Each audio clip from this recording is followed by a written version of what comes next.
சூரிய பகவான் ஆளக்கூடிய ராசி. காலபுருஷ தத்துவத்தில் 5ஆவதாக வலம் வரக்கூடிய ராசி. நெருப்பு ராசி. ஆளுமை மற்றும் நிலையான மனநிலையை கொண்டவங்க யாருங்க? நம்ம சிம்ம ராசிக்காரங்க தான். நம்மளோட சிந்தனை செயல் எல்லாமே இவங்களுடைய தீர்க்கமான மனநிலையை பிரதிபலிக்கும். தைரியமும் உற்சாகமும் கொண்டவங்க. எந்த ஒரு போட்டியாக இருக்கட்டும், எந்த ஒரு இடத்துலையோ இருக்கட்டும், இவங்க இருக்கக்கூடிய இடத்துல முதன்மை இடத்தை பிடிக்கணும்னு முற்படுவாங்க. அப்போ மற்றவங்களை அடக்கி ஆள நினைக்கிறாங்க போலயே, மற்றவங்க யாரும் வளரக்கூடாது, தான் மட்டும்தான் வளரணும்னு நினைக்கிறாங்க போலயே அப்படின்னு மட்டும் தயவு செஞ்சு நினச்சிடாதீங்க.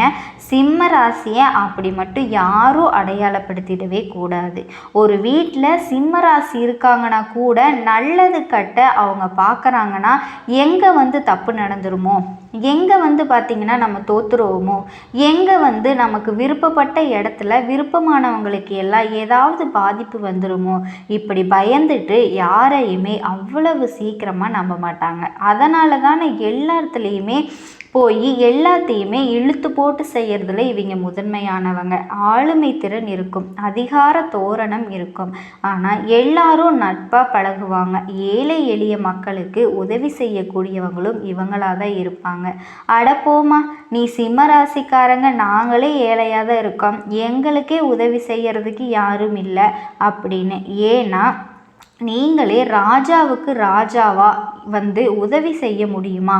ராஜா பார்த்து யாருக்காவது நல்லது செஞ்சாதாங்க உண்டு. ஸோ அந்த வகையில் நீ எங்களை வாழ்த்துறியா இல்லை தூத்துறியாமா? ராஜா மாதிரி இருந்தால் எங்களுக்கு எதுக்கு இந்த கூஜா வாழ்க்கை அப்படின்னு தானே கேட்குறீங்க.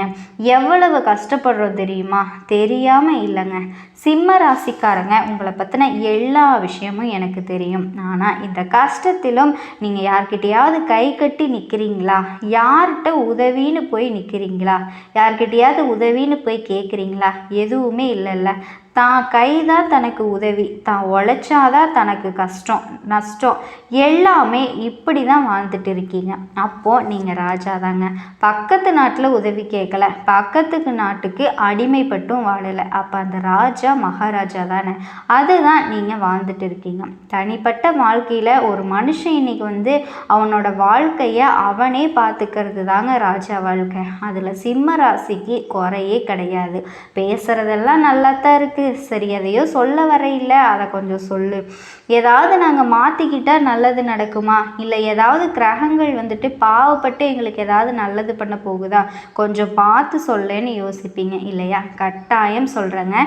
இப்போது காலங்காலமாக கஷ்டப்படக்கூடிய சிம்ம ராசிக்கு 100% உண்மைங்க. நம்ம சொல்லக்கூடிய விஷயங்கள் கண்டிப்பாக உங்களுக்கு நடந்தே தீரும். இதெல்லாம் நடக்குமா அப்படின்னு நீங்கள் நினச்சிக்கிட்டு இருந்த விஷயங்கள் கூட நடக்குங்க. ஒரு 6 விஷயம் சொல்கிறேன், நோட் பண்ணிக்கோங்க. இதெல்லாம் நீங்கள் தினம் தினம் செய்யக்கூடிய தவறுகள். எக்காரணத்தை கொண்டும் இந்த விஷயங்களை மறுபடியும் செஞ்சிடாதீங்க. இது லைஃப் டைமுக்கு பயன்படக்கூடிய ஒரு 6 குறிப்புகள் எழுதி வச்சுக்கோங்க. இப்போ சிம்ம ராசி காலங்காலமாக கஷ்டப்படுறோம், கரெக்டு தான். கடந்து வர்றதுக்கு வழியை சொல்கிறேன். அதாவது இந்த பதிவு அப்படிங்கிறது உங்களுக்கு இருண்டு போன வாழ்க்கைக்கு வெளிச்சம். டைலாகெல்லாம் பெருசாக பேசிக்கிட்டு இருக்க, நீ எல்லாம் ஜோசியக்காரரா அப்படின்னு போய் நீங்கள் எந்த ஒரு விஷயத்தையும் தவறாக நினச்சிக்காதீங்க. நவ கிரகங்கள் அது இதுன்னு சொல்லி அங்கே இருக்காரு இங்கே இருக்காரு இப்படி அப்படின்னு எப்படி சொல்கிறாங்க தெரியுமா? ஏமா இப்படி சொல்லிக்கிட்டு இருக்கீங்க? எப்படி மந்திரம் சொல்கிறாங்க தெரியுமா? நீ எல்லாம் என்னமா ஜோதிடம் படித்த? இப்படி புரியாமல் பேசுன, புரியாமல் இது பண்ணால், கொஞ்சம் படபடன்னு பேசுனா, முன்னாடி பின்னாடி அப்படி கொஞ்சம் தோரணையாக பேசிட்டா அவங்க உண்மையான ஜோதிடரா? பாமர மக்களுக்கு புரிகிற மாதிரி எளிமையாக நம்ம சொன்னோம் அப்படின்னா அது கதை சொல்லுதுப்பா இப்படின்னு சொல்கிறீங்க. நம்புகிறவங்களுக்கு நம்பிக்கை தாங்க முக்கியம். நம்ம அதிபதியோட செயல்பாடு எப்படி இருக்கும் எல்லாத்தையும் நம்ம தெளிவாக தெரிஞ்சுக்குவோம். இப்போ உங்களுடைய அதிபதியை வச்சு தான் உங்களோட வகையில் அதிபதியான சூரிய பகவான் கடகராசியில் பிரவேசிக்கக்கூடிய நேரம் வந்துருச்சுங்க. ஆல்ரெடி சூரிய பகவான் நீங்கள் நெருப்பு கிரகம், சந்திர பகவான் குளுமையான கிரகம். அவருடைய வீட்டுக்கு நீங்கள் போகிறீங்க. இது சிம்மத்திற்கு சாதகமாக பாதகமாக? நெருப்பு நெருப்பு தண்ணியோடு சேர்ந்தால் என்ன ஆகும்? கண்டிப்பாக தெரியுங்க, நெருப்பு அணைஞ்சு போயிடும். அப்போது எங்களுக்கு பாதிப்பா? அப்படியெல்லாம் கிடையாதுங்க. எப்பேற்பட்ட பாதிப்புமே ஒரு கை நம்ம பார்த்துடலாம். பயப்படவே வேணாங்க. எல்லா கிரகமும் உங்களுக்கு மோசமாக இல்லை, சரிங்களா? ஒரு சில விஷயங்களில் மாற்றத்தை பார்த்துட்டோம் அப்படின்னா தலைக்கு வந்த விஷயத்தை கூட தலைப்பாக்க விட போகும் அப்படின்னு தட்டி விட்டுறலாங்க. அப்படி நம்ம என்ன செய்யணும் செய்யக்கூடாதுங்கிறத நம்ம தெளிவாக தெரிஞ்சுக்கலாங்க. சிம்ம ராசிக்காரங்க, தயவு செஞ்சு சொல்கிறேன், அனுதினமும் சூரிய பகவானை நமஸ்காரம் பண்ணுங்கள். இதை யார் யார் ஃபாலோ பண்ணுறீங்கன்னு எனக்கு தெரில. அப்படி ஃபாலோ பண்ணியிருந்தால் கமெண்ட் பாக்ஸில் பதிவிடுங்க. உங்களுக்கு கட்டாயம் வாழ்க்கை வெளிச்சகரமாக இருக்கும், சந்தோஷமாக இருக்குங்க. இப்போ நீங்கள் கஷ்டப்படுறீங்க அப்படின்னா அந்த கஷ்டங்கள் படிப்படியாக குறைஞ்சிட்டு வர்றது அப்படிங்கிறத நீங்கள் உணர முடியும். நீங்கள் வேணால் நமஸ்காரம் பண்ண ஆரம்பித்ததுலேருந்து ஒரு 10 நாள் போகட்டுமே, அதுக்கப்புறம் நீங்களே யோசிப்பீங்க, பரவாயில்லப்பா முன்ன இருந்ததுக்கு இப்போ ஏதோ ஒரு மாதிரி சாதகமாக எல்லாம் நடக்கிற மாதிரி தோணுதுன்னு கூட உங்களுக்கு உணர்த்த வைப்பார். இது அனுதினமும் செய்கிறவங்களுக்கு எந்த மாதிரி மாற்றம்னு நான் சொல்ல வேண்டியது இல்லைங்க, நீங்களே தெரிஞ்சுக்குவீங்க. எந்த ஒரு விஷயமும் நீங்கள் செஞ்சு பார்த்தா தான் தெரியுங்க. இப்போ நம்ம எல்லாரும் என்ன நினைக்கிறோன்னா, நம்ம கஷ்ட காலத்தில் யாராவது நல்லா இருக்கியா அப்படின்னு கூட கேட்குறதுக்கு இல்லை, சாப்பிட்டியான்னு கேட்குறதுக்கு இல்லை, இதில் நமக்கு நல்லது நினைக்கிறதுக்கு யாரும் இல்லை அப்படின்னு கஷ்டப்படுற இல்லையா? எல்லா உறவுகளுமே போலியாக இருக்குது. கலியுகம் அப்படிங்கிறது இதுதாங்க. ஸோ இப்படி பற்றக்கூடிய பற்றற்ற வாழ்க்கையில் வாழக்கூடிய நமக்கு யாராவது நல்லது செய்வாங்களா அப்படின்னு யோசிச்சிங்க இல்லையா? உங்களுக்காக நாங்கள் இருக்கோங்க, எங்களால் முடிஞ்சது. ஏன்னா எல்லாரையும் தேடி தேடி என்ன கஷ்டம் என்ன பண்ணணும் அப்படின்னு நாங்கள் கேட்க முடியாது. ஆனால் ஒன்று பண்ணலாம், இந்த பதிவை பார்க்கக்கூடிய இந்த தருணத்தில் எந்த ஒரு விஷயமா இருந்தாலும் உங்களோட கமெண்ட் பாக்ஸில் பதிவிடுங்க. நாங்கள் உங்களுக்கான பதிலை சொல்கிறோம். எல்லாத்தையும் விட மற்றவங்களுக்கு உதவி செய்யக்கூடிய அளவுக்கு நீங்கள் வலிமையாக இருக்கணும் அப்படின்னு நினைக்கிறவங்க சிம்மராசிக்காரங்க. தான்கிட்ட நிறைய பொருள் வேணும், ஆனால் தனக்காக வச்சுக்க கூடாது, எல்லாருக்கும் கொடுக்கணும், எல்லாரும் சந்தோஷமாக இருக்கணும், இப்படி நினைக்கிறவங்க நீங்கள் இல்லையா? உங்களுக்கு இனி வரக்கூடிய நாட்கள் ரொம்பவே அமோகமாக வரப்போகுதுங்க. நிறைய பேர் உங்கள் கூடவே இருந்துட்டு உங்களை எப்படா ஏமாற்றலாம் அப்படின்னு சொல்லி ஒரு கூட்டம் சுற்றிக்கிட்டே இருக்குது.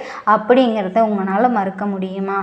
கண்டிப்பாக நீங்கள் எப்படா வீழ்வீங்க அப்படின்னு வெயிட் பண்ணிக்கிட்டே தான் இருக்காங்க.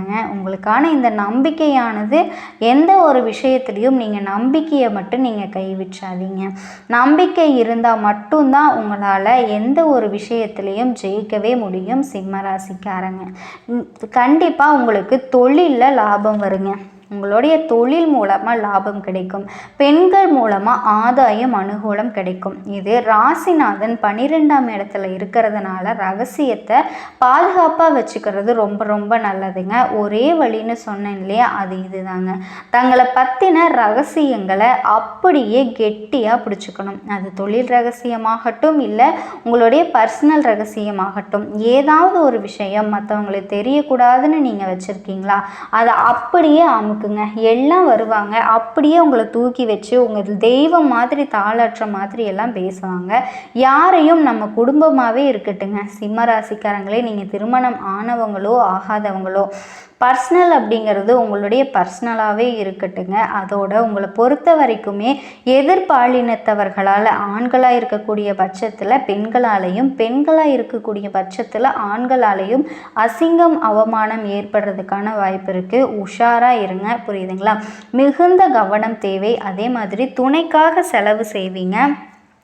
லாபாதிபதி 12ஆம் இடத்துல இருக்கிறது துணைக்கான செலவுகளை செய்வீங்க, அது ஒரு சந்தோஷம்தான். அதே போல் 10ஆம் அதிபதி 11ஆம் வீட்டில் அமர போகிறாரு. அங்கே குருவும் இருக்கிறதுனால அற்புதமான காலகட்டம் இருக்கும். முதலீடுகள் மூலமாக லாபம் பெறுவீங்க. இடமாற்றம் உண்டாகும். வெளிநாடு வெளிமாநிலம் போகிறதுக்கான யோகம் இருக்குங்க. அதே மாதிரி குலதெய்வ வழிபாடு மேற்கொள்வீங்க. ஆன்மீக ஸ்தலத்துக்கு போயிட்டு வருவீங்க. சித்தர்களினுடைய ஆசீர்வாதம் கிடைக்கும். குலதெய்வத்தினுடைய ஆசீர்வாதம் கிடைக்கும். இதோட உள்ளுணர்வு சக்தி அதிகமாகுங்க. அந்த காலகட்டம் தான் இது. உங்களுக்குள்ளேயே தோணும், நம்ம இங்கே போகலாம், அங்கே போகக்கூடாது, இதை செய்யலாம், இதை செய்யக்கூடாது. அந்த மாதிரி எல்லா விதமான சூழ்நிலைகளையுமே நீங்கள் அசால்ட்டாக கடந்து வருவீங்க. அம்பிகை வழிபாடு இன்னும் உங்களுக்கு அற்புதத்தை ஏற்படுத்துங்க. அனுகூலமாக நல்ல வாய்ப்புகள் கிடைக்கும். பிரிந்திருந்த கணவன் மனைவிகள் கூட சேரக்கூடிய அமைப்பு யோகம் இருக்குங்க. நீண்ட நாட்களுக்கு பிறகு இப்போ ஒரு தன்னம்பிக்கை தைரியத்தோடு நீங்கள் வலம் வர போகிறீங்க. அந்த அளவுக்கு உங்களுக்கு நம்பிக்கை அப்படிங்கிறது அதிகமாக போகுது.